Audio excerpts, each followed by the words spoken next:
remember how dark it was late one night when a strange man came to our home desiring to hire a boy to go and live with him for a year.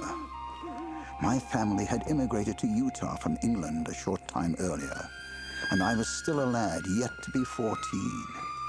But after agreeing on a wage of a 2-year-old heifer and board and clothes, I was obliged to kiss my family goodbye and go with him. It was this dark night that I learned of how the wonderful light of God and his works and purposes cannot be frustrated by the dark designs of the devil and wicked men.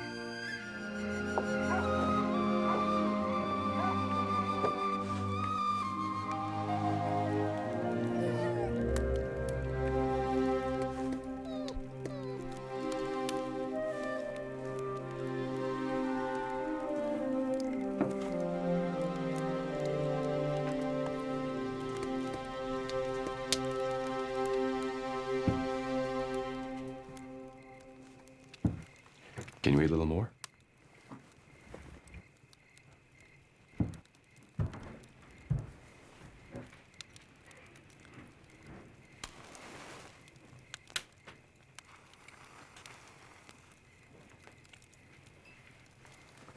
Then I shall go to bed.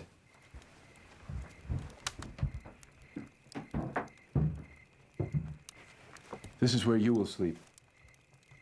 We'll start at sunup. Good night.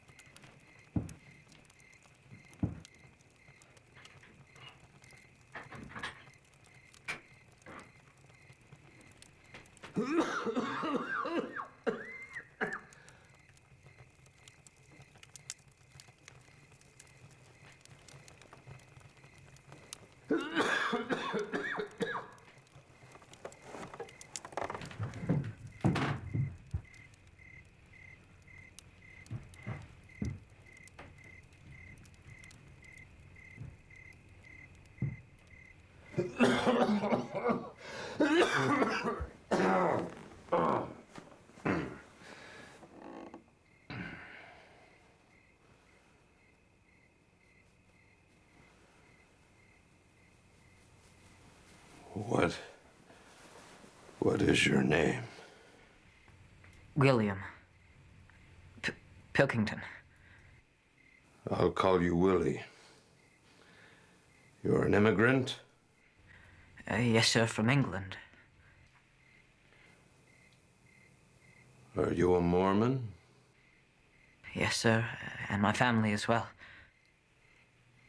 Have you ever read the Book of Mormon? Yes, sir. Well, if you have ever read the Book of Mormon, tell me, what is the first reading in the preface of the book that we find? The first reading is the testimony of the 3 men testifying before the world that it is true. Can you tell me those 3 men's names? Oliver Cowdery, David Whitmere, and Martin Harris it was. My young friend.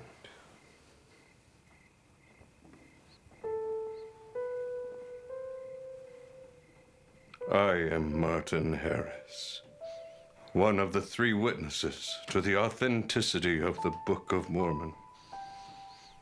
I was the first to render my services as a scribe to Joseph in the work of translating the book. And it was I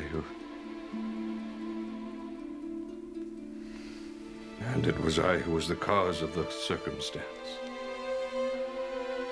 of the 116 pages being lost and never found. The lost manuscript. Indeed, the lost manuscript.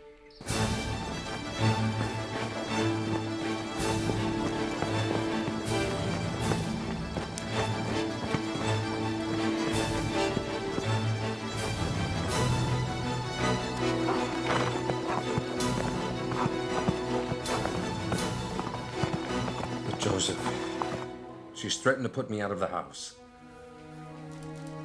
I've already asked the Lord twice, and the answer is... I know the answer. But Noah's not going to satisfy my wife and family's doubts about this work.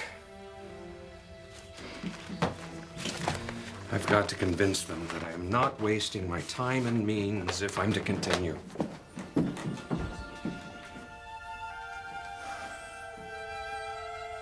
I will ask once more.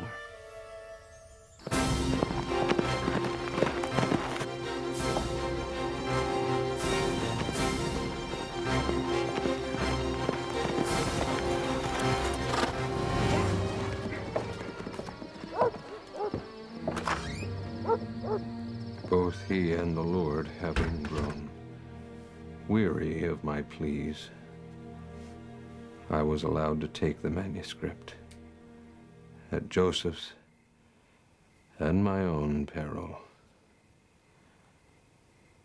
You understand, I gave my solemn oath that I would show them to none other than my wife and 4 family members as were designated by God. Indeed, I gave my solemn oath.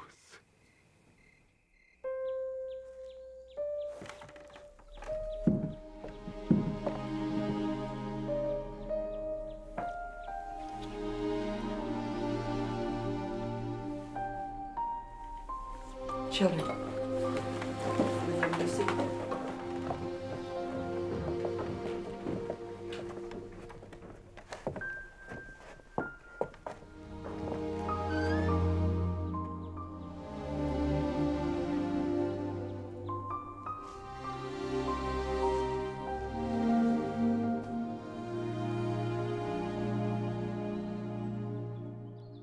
Martin. Martin, have you lost that manuscript?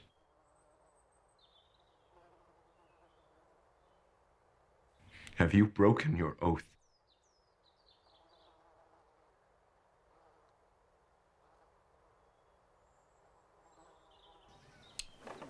Yes, it is gone.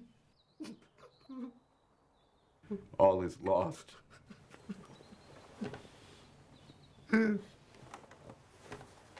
I should have been satisfied with the first answer. Oh, I've lost my soul. I've lost my soul. The prophet suffered the torment of the damned at the loss of the manuscript. One of the most bitter lessons he would learn. Because I had pressed him, he set at naught the counsels of God. The Lord later soundly rebuked him for having feared men more than God. It wasn't until later revelation that Joseph learned the true fate of the lost manuscript. It seemed the devil had sought to lay a cunning plan. He had put it into the hearts of wicked men to alter the writings of the manuscript, to see if God would give Joseph the power to translate again. If he did retranslate the same words, they would have already altered those of the first translation, so that the 2 manuscripts would not agree. And they would say that Joseph had lied, that he had no gift. Thereby they sought to destroy him and also the work. But, Brother Harris, what happened then? The wicked man, the Book of Mormon? Are there things missing? A revelation to Joseph tells us that the works and the designs and the purposes of God cannot be frustrated. For the wisdom of God is greater than the cunning of the devil. And with it God had prepared for just such a circumstance. Many centuries earlier, the historian prophet Nephi was directed to engrave not 1, but 2 accounts of his people upon plates of metal. The Lord hath commanded me to make these plates for a wise purpose, which I know not. But the Lord knoweth all things, wherefore he prepareth a way to accomplish all his works. 1,000 years later, the Lord would rely upon the prophet Mormon to make an abridged version of all the sacred records of the Nephites. I searched among the records, and I found these small plates. I shall take these small plates and put them with the remainder of my record.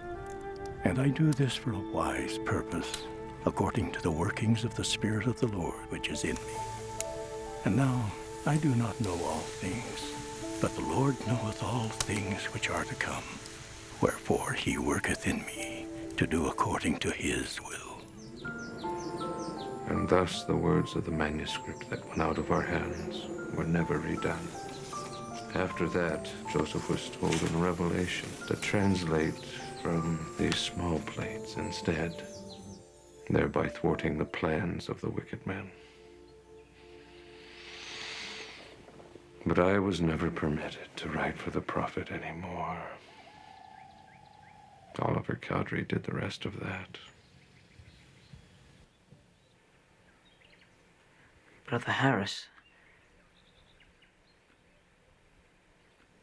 do you still believe that the Book of Mormon is true?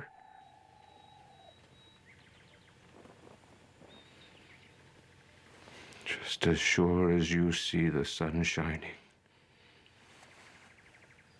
just as sure am I that it is a divine work brought forth by the power of God.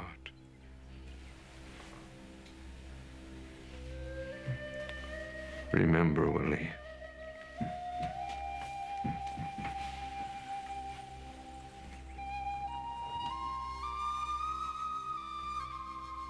always put your trust in God and his promises, as it is not his work that is frustrated, but only the works of men.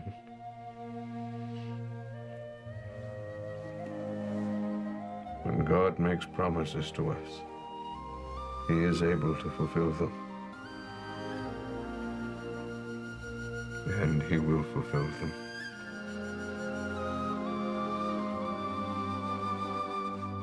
Neither mortal man nor the devil can prevent the light of the Lord's works and purposes and designs from shining through. Such was the lesson I learned from Martin Harris himself.